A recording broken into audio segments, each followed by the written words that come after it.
Hey, what's going on, guys? Welcome back to the Beast Belly channel. And today, as you can see by the title, we're going to be doing our Florida Georgia hype video predictions, score prediction.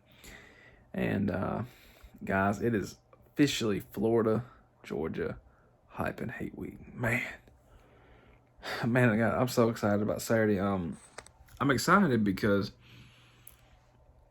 I'm ready for the rematch from last year. We all know what happened in this game last year. Florida won the game, I believe 44-28.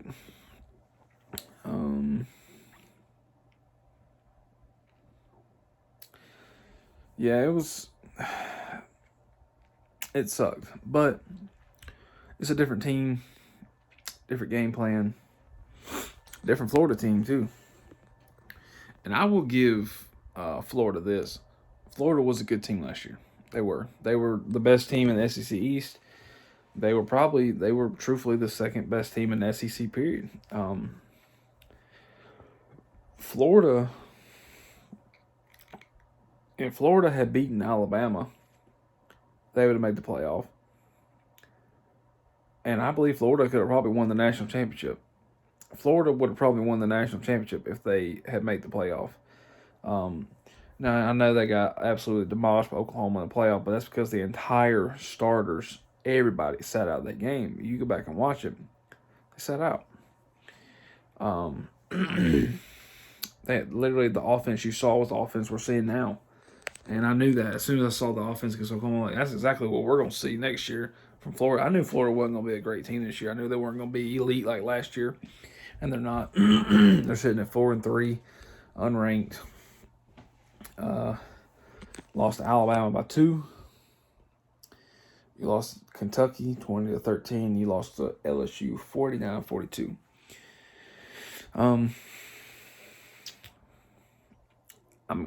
I'm excited about the game, but there's a good chance this game could get really close. The spread is at 14 points. The over-under is at 51. This is actually the highest spread in the favor of Georgia since 1971. 1971, Georgia was favored by 17. Apparently, I've never noticed that, but the spread is really, this is the second one's at 71 this high. Usually it's really kind of on the low side, maybe like 10 points, 9, 8, 7 points, somewhere around there. But will Georgia win this game by 14? Most definitely. It's most definitely going to be won by 14. They're going to cover. The Dogs are going to cover. I'm a Georgia fan. I love the Dogs at heart. Florida, in my opinion, is not the toughest opponent left on our schedule. I think Tennessee is going to put up more of a fight than Florida will. Now, Tennessee is on a lower tier than Florida. But I think Tennessee is going to be able to pass the ball better than Florida will. Now, Florida could. I mean, it's possible. And that kind of goes to what I'm trying to say is Florida's only chance of winning this game is they're going to have to pass the ball deep. They're going to have to get the throws out quick and in a hurry. I mean, quick. I'm talking snap, sling it. As soon as you snap the ball, sling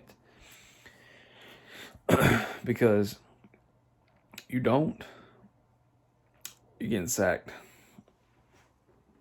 Or that ball ain't getting complete. Or you're going to throw it away. Because I'm telling you, Georgia's front seven is the best in the country. Georgia's defensive line, Jordan Davis, Jalen Carter, and Devontae Wyatt, 3 elite defensive linemen. These 3 dudes are phenomenal. And they're all, I think Jordan Davis, he's a senior, decided to come back.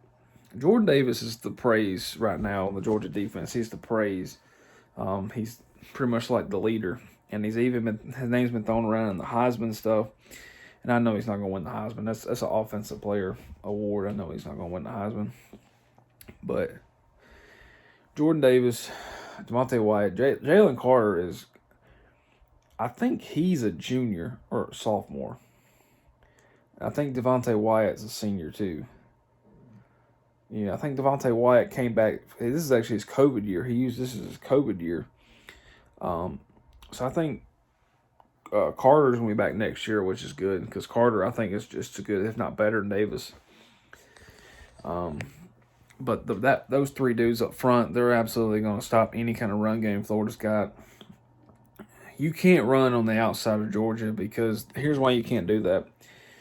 You might get a few runs in over 9-10 yards, but Georgia hasn't given up any explosive runs this year. They've only given up one rushing touchdown, and it was kind of a botched run by Auburn on the goal. Everybody thought the run back was down, and he just kind of popped up and ran around. It's kind of a gimme play, kind of a cheese play, but nobody has really ran the ball down Georgia's throat, and nobody's going to. I don't care what you say, nobody's going to. There's no running backs left on our schedule, and I'm thinking of Alabama too. Their running back ain't gonna run on us. That ain't Najee Harris. That ain't Derrick Henry out there. Brian Robinson. I think I called him Brian Sanders. I don't know what I was thinking of, but I think his name's Brian Robinson. He's a good running back, but he's not going to run on Georgia if we do play Alabama, but he's not going to run on us. And I don't think any of Florida's running backs are going to run on us either. I don't expect them to have much of a run game. I don't expect them to get over 100 yards rushing either.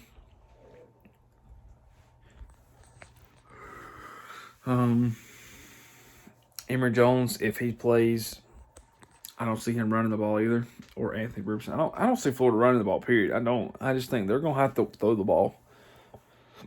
Georgia is gonna force Florida to do what they don't want to do, and that's throw the ball. Because they don't want to throw the ball. They want to run. Florida is like a mini Georgia. They want to run the ball. Who don't? Who doesn't like running the ball? Who doesn't like running the ball most of the game and get out of there to win? I love the passing air raid. I do. But I like the ground and pound. I love that style of offense. And unfortunately for Florida, you're going to need Emory Jones to look like Tom Brady out there to win this game. You're going to need him to play his best game of his life for him to have any chance of winning this game. He's got 10 touchdowns, 10 passing touchdowns, and 9 interceptions. That's unacceptable, and that is not going to get you nowhere against Georgia. He had 2 interceptions against Florida, and AR-15, the backup, who is supposedly better, had 2 interceptions as well. If AR-15 plays in this game, I think Florida could score a couple scores, a couple TDs as possible. If Emory Jones plays the entire game, Florida's not scoring. They're not scoring a touchdown. They might get a field goal or two, but they're not getting a touchdown. I just don't see it happening. Emory Jones is not going to have any kind of moves, drives, nothing. He is not going to muster any type of momentum. I just don't see it happening. Georgia is absolutely going to tear him to pieces when they play. I don't see. I can see our AR-15 busting some plays, but I don't see this game being in question. I don't see this game being close by half. I think this game will be over at halftime, and that's a possibility. Now, obviously, Florida don't believe – they're not going to think that. Florida fans ain't going to think that. I'm telling you, this game's going to be over at halftime. And it might not be like the 35-0 score or the 38-0 score that we had against Vandy. It ain't going to be nothing like that. It'd probably be like 24-0. 21-0, 27-0. It's gonna be I think it's gonna be something like that at half, or 21-3, 24-3. I'll give them a field goal at half. It could be. I don't know. Copeland's for Florida. He's gonna have a good game. Like I said, you're going to have to get the ball out quick and in a hurry. Florida is gonna get this game. This game, on paper and statistics, you might go, okay, Florida can do this well, but Georgia does this so much better that it's just going to override them, doing well, Listen, this is a rivalry game. I understand that. Florida fans understand that. Georgia fans understand that. This is a rivalry game. Yes, I want to win this game.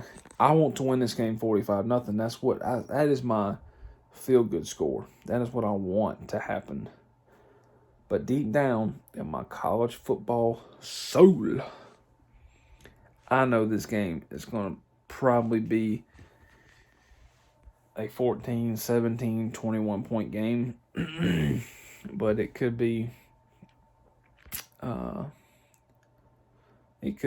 closer. This game could come down to one score. It could be like a 21-7 game, a 21-14 finish. And that goes back to Georgia's offense. What does Georgia have to do to win this game? First off, stop Aaron Jones, AR-15. Do not let them get out of the pocket. Contain them in the pocket. Force them to throw the ball. And cover Copeland. You cover Copeland, force them to throw the ball. And please cover the running backs.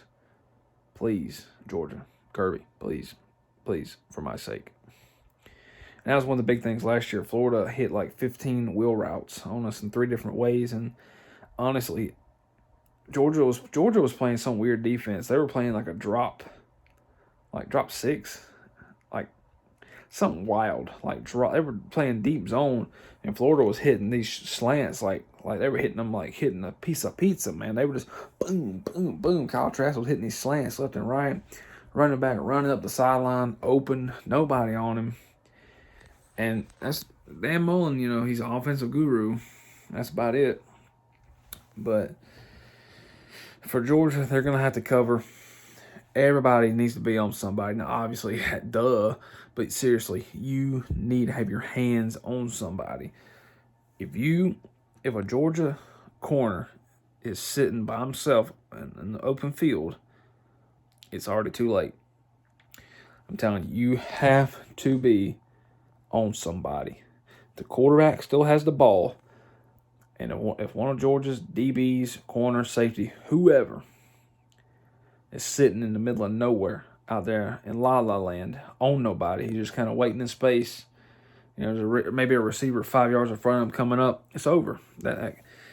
These guys, they're gonna have to keep their hands on these wide receivers. You got to stay with your man, stay with the running back.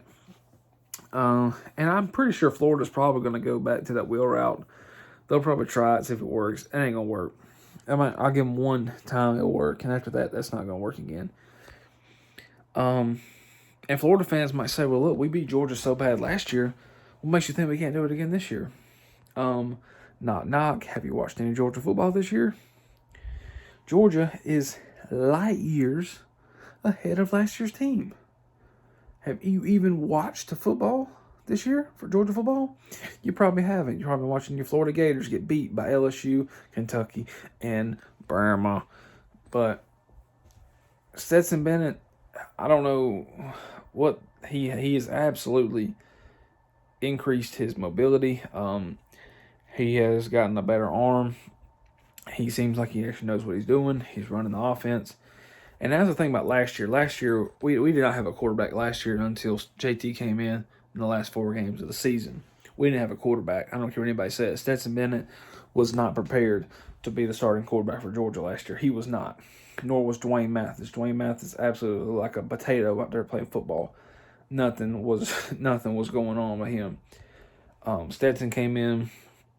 He took over, and he won us some games, beat some ranked teams, and then we dropped Bama, and then we played Florida, and the same thing. The thing about this season is JT was our starter, but Stetson came in because JT had a lat injury, a back injury. He's had several injuries this year. But it honestly looks like the offense was built around Stetson and his game plan and not a JT game plan. JT's problem is he is not mobile. He is just another Jake Fromm and Jacob Eason. This dude is not going to run. And JT really reminds me of Jacob Eason in the pocket. That's who he reminds me of. Jacob Eason didn't have the best offensive line when he was at Georgia. He only played 1 year, and that was 2016. He was the backup in 17, and then he went back to home Washington later. But Jacob Eason didn't have the best offensive line, and he had a cannon. He had a Matthew Stafford-style arm, but the dude didn't have the protection. If he was playing quarterback at Georgia right now, I think you would see the same results. Same thing. Georgia's offensive line is 100 million miles better than last year. Oh, not last year, back then in 2016, but man, Stetson, his mobility is what gets defenses, because those defenses are going to bite on the running backs, and they're not used to Georgia quarterbacks running out like that. They're not. They're not. You think about it, a guy who's used to seeing Zamir White, James Cook, Kenny McIntosh, Kendall Milton, Dijon Edwards, seeing these dudes take the rock left and right. Well, when Stetson goes to hand that ball, the linebackers are going to bite on that running back. No matter who it is, they're going to bite. And Stetson can roll out and run 20, 30 yards. And that's something JT can't do. And maybe he could, but JT's not a runner. He's just not. He's not going to run the ball. From what I know and what I think I would have heard is that both JT and Stetson are going to play in the game. They're going to rotate in and out. I don't understand that. Just let one of them play, and if one of them gets hurt or one of them starts playing. Like if Stetson goes in there and drops a couple TDs in the first quarter, just leave the dude and just leave him in there. Just leave him in there. If he's dominating the game, passing the ball, leave him in there. There's no reason for JT coming there. Unless we're up 42-0 in the third and you want JT to get some game experience in, I guess. But if Stetson goes out there, he throws a pick, and we go down 7-0, 10-0, I would say 10-0 means JT needs to come out there, because we don't need to go down 10-0 against Florida. Obviously, I think we would come out of that, but we don't need to go down 10-0. JT, Stetson, whoever's playing, both of them have characteristics and traits that really complement each other, and that's what I love about those two guys. They're two completely different players in the game, but they work so well together, and that's what I love about having both of them on the team. But I think Kendall Milton and Kenny McIntosh is injured. Those two running backs are. So Zeus and James Cook are going to be your two backs, main guys. So that means we'll probably see a lot of Dijon Edwards. I expect us to be able to run the ball. I expect us to be able to throw the ball. I believe Jermaine Burton, Arian Smith, and Marcus Rosemary St. Jack the third. I believe those three all are coming back. Now, I don't expect them to play like a bunch, but they're coming back, and that's big. So, yeah, I expect Georgia to win this game. I expect Georgia to dominate the game for all 4 quarters. The game might start out slow like Kentucky. That game, it might start out slow, but I expect Georgia to come out on top in this game.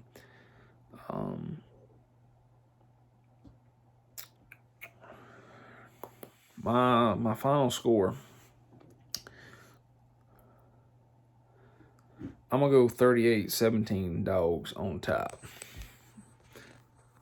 Peace.